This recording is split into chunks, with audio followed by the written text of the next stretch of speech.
అండి చాలా మెచ్చుకోవాలి. అసలు ఏ మాటకు ఆ మాట మన చంద్రబాబు నాయుడు గారిని, ఆయనకున్నటువంటి ప్రచార ఆర్భాటాలని, వారికి ఉన్నటువంటి వంగి మాగదుల్ని, వారికి ప్రచారం చేసే ఎల్లో మీడియాని అద్భుతంగా మెచ్చుకోవాలి. ఎందుకంటే బ్రహ్మాండమైన కథలు అల్లి చెబుతుంటారు. ఒక పగిలిపోయిన గ్లాసు కథ మీకు వినిపించేటటువంటి ప్రయత్నం నేను చేస్తాను.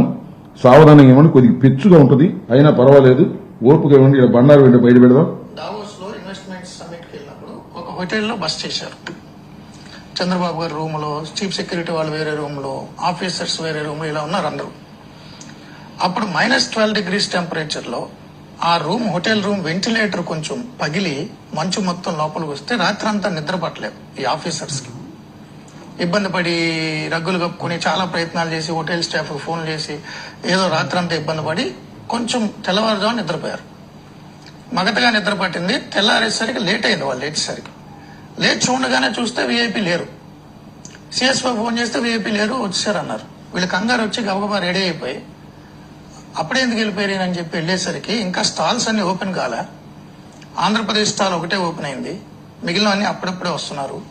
అప్పటికే వచ్చినటువంటి కొంతమంది పారిశ్రామికవేత్తలు, ఫారినర్స్ ఆంధ్రప్రదేశ్ స్టాల్ దగ్గర ఉంటే వాళ్ళందరూ రగ్గులు, మఫ్లర్లు ఇవన్నీ కప్పుకుని ఉంటే పెద్ద పెద్ద ఇవన్నీ వేసుకుని అక్కడ అదే ఖద్దరు బట్టలతో అదే వ్యక్తి అలా కూర్చొని ఇన్వెస్ట్మెంట్స్ గురించి మాట్లాడుతున్నారు. ఆంధ్రప్రదేశ్ లో ఉన్న అవకాశాలు ఏంటి?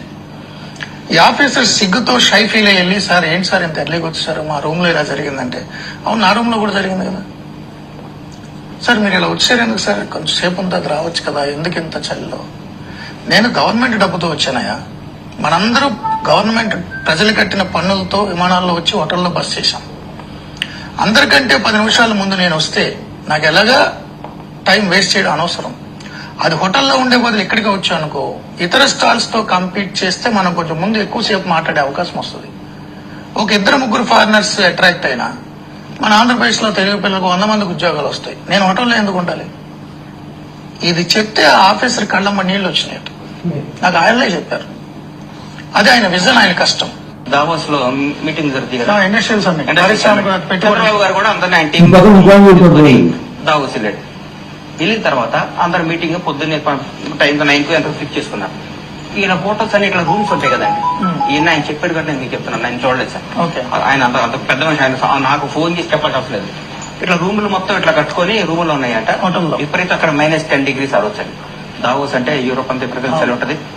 విపరీతం చలిలో వీళ్ళ కర్మ గాని వీళ్ళున్న వింగ్ మొత్తం గ్లాస్ ఎదురు పగిలిపోయిందంట. విపరీతమైన చలట, భయంకరమైన చలి. మంచి వస్తుంది. పడుకోవాలి ఫోన్ చేస్తే మేమేం చేయలేమన్నారట. పోట్ల నైట్ 100 అయిపోయింది మేమేం చేయాలంట. దుప్పట్లు కప్పుకొని, పరుపులు కప్పుకొని, నిద్ర పట్టక 4 5 ఆయన స్టాఫ్, ఆయనతో పాటు వెళ్ళిన ఐఏఎస్లు, ఐపీఎస్లు, పెద్ద పెద్ద ఆఫీసర్లు కానీ, చంద్రబాబు గారి సెక్రటరీ కానీ, సెక్యూరిటీ కానీ పడుకున్నారట. పడుకొని లేచినట్టు 9 అయిందంటే, అయ్యో టైం అయిపోయిందని గౌగోలు లేచి చంద్రబాబు గారు సిఎస్ ఫోన్ చేశారట.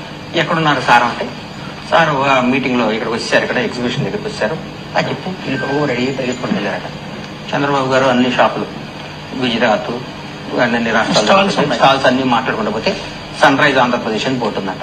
పోతే చంద్రబాబు గారు ఒకటే మామూలు షర్టు వేసుకొని ఒక చుట్టూ ఫారినర్స్ 10 మంది వేసుకొని చెప్తున్నట, ఆంధ్రప్రదేశ్ చాలా గొప్పది, మొత్తం సముద్రం ఉంది, 900 కిలోమీటర్ల సముద్రం ఉంది, మీరు పెట్టుబడులు పెడితే చాలా గొప్పగా ఉంటది, భూమి బద్దలైపోద్ది, అందరు రండి. ఆయనకు అలవాటే కదా, ఎవరిని బతిమాలుకొని తెచ్చుకోవచ్చు ఇస్తున్నట. అదే ఇస్తున్నట. సార్ ఏమ్మా అన్నట, సార్ సారీ సార్, రాత్రి మాది ఇట్లా పగిలిపోయి బాధతో మంచుతో నిద్ర పట్టదంటే నారం కూడా పగిలింది అన్నట. సార్ మరి మీ నిద్ర అంటే, ఏమన్నా నిద్ర పొద్దున్నే రోజు నిద్రపోకపోతే ఏం కాదు కదా, మనం ఆంధ్రప్రదేశ్ ప్రజల సొమ్ముతో ఇక్కడికి వచ్చాం కదా, వాళ్ళ డబ్బుతో వచ్చి మనం పగలు పడుకుంటే ఎట్లా? నేను ఒక 10 నిమిషాలు ముందు వచ్చానుకో, ఈ కదమ స్ట్రీట్ స్టాల్ ఓపెన్ చేయకముందే నేను ముందు వచ్చానుకో, వచ్చి మాట్లాడాను అనుకో, ఏదో ఒక కంపెనీ వచ్చినా గానీ ఈ వెనకబడి రాయలసీమలో ఉత్తరాంధ్ర పెట్టామనుకోండి, ఒక 100 కుటుంబాలు బాగుపడదు, దాని ద్వారా ఒక 5-6 వేల మంది హ్యాపీగా ఉంటారు కదా, వాళ్ళ భవిష్యత్తు ముఖ్యమైన ముందు వచ్చాను అన్నట్టు. ఆయన మాట చెప్పగలను. నాకు ఎంత దుఃఖం. ఈ 2 కేసులు, ఈయన ఈ పైన ఈయన ఎవరు తెలుసుకో టీవీ పైలో ఈ పేరు ఉందా? మూర్తి అనుకుంటే ఈ పేరు. ఈ పక్కన గణేష్, బండ్ల గణేష్. ఈ మూర్తి బండ్ల గణేష్. ఇది ఎప్పుడు?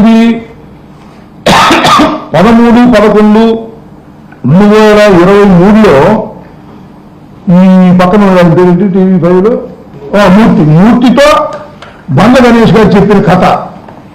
ఈ మూర్తి ఆయన మన కొత్తగా చెబుతాడు కథ. మొన్న ఇప్పుడు ఇది 21/25 కథ చెబుతున్నాడు ఈయన. ఆయనేమో బండ్ల గణేష్ నాకు తెలిసి పాపం సినిమా ప్రొడ్యూసరు. అప్పుడప్పుడు ఇలాంటి కథ కూడా రాస్తాడేమో మరి తెలియదు. గ్లాసు పగిలిన కథ. అప్పుడు చెప్పిన గ్లాసు పగిలిన కథ మొన్న ఈ TV5లో తెలిసిన మన బిఆర్ నాయుడు గారు టీడీపీ బోర్డు మెంబరు, చైర్మన్, ఇట్లాంటి ఖర్చు కథలు ఆయన చెప్పినందుకే ఆయనకి తిరుమల తిరుపతి దేవస్థానం బోర్డు చైర్మన్ ఇచ్చారు. ఆయన కాలు పెట్టగానే 6 చచ్చిపోయారు. మహాపాపం చేశాడనమాట. అది ఇలాంటివన్నీ చేసి ఈ మూర్తి గారు అనే ఆయన 2023లో చెప్పిన గాజు పగిలిన ఇది గ్లాసు కథ, పగిలిన గ్లాసు కథ మళ్ళా మొన్న చెబుతున్నాడు. ఏంది స్వామి నాకు అర్థం కాల మీకు? ఇన్ని కట్టుకథలు చెప్పి ఇంత ప్రచారం చేసి సూర్యుడు వీరుడు చలిని కూడా లెక్క చేయని వాడు, మంచులో కూడా పడుకోగలిగిన వాడు అని ఇట్లాంటి కోతలు కోసేటటువంటి కార్యక్రమం మీరు చేసి చివరికి ఏంటి అంటే కోట్లు ఖర్చు పెట్టారంటే ఎన్ని కోట్లు చెప్పటల్లా. పెట్టుబడులు మాత్రం రాలేదు, పెట్టుబడులు రావు, దావసెళ్తే పెట్టుబడులు వస్తాయని డబాయింపు సెక్షను. ఇట్లాంటి పగిలిన గ్లాసు కథలు ఎన్నో చెప్పి చంద్రబాబు నాయుడు గారి దగ్గర ఏమీ లేకపోయినా ఒక అద్భుతాలు జరిగిపోతున్నాయి అనేటువంటి భ్రమను కల్పించేటటువంటి కార్యక్రమం ఇవాళ చంద్రబాబు నాయుడు గారు చేస్తున్నారు. ఇందాక ఉపన్యాసం కూడా అదే అద్భుతమైన ఉపన్యాసం చెబుతున్నాడు.